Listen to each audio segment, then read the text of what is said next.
So I got something a little bit wrong and I wanted to make a correction. So in my video, the best Stussy theory ever, I pointed out that the fruit that I think could be Stussy's dough fruit that we see during the Mads cover story in chapter 1072 was the only object of its kind. Now, this is both true and untrue because while it is the only artificial dough fruit that looks the way it does, it's not the only artificial dough fruit with a curly stem.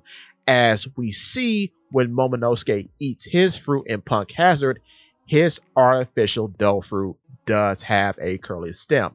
However, this fruit that we see in chapter 1072 is a wholly unique object onto itself still because it's the only artificial dough fruit in the series that we've seen so far that is not an apple. All the fruits other than this fruit have looked like some kind of apple. Momonosuke's fruit looks like an apple. All the smile dough fruits look like apples. What's interesting about how this particular fruit looks, and this was brought to my attention by a mod of mine on my Discord, the Digital Burrow. His name is KMDP, and he pointed out to me that do you think it's possible that this was a first attempt at cloning the fish fruit model Azure Dragon, seeing as how the fruit that we see in chapter 1072 looks so much like it?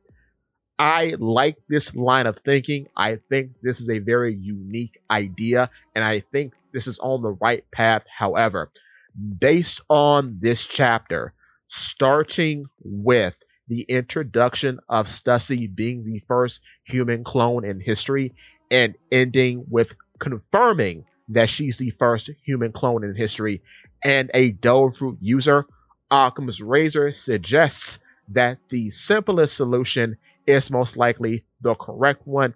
And with that being said, it is most likely that the fruit that Caesar Clown is holding in the cover story belongs to Stussy right now. And with that being said, give me your thoughts.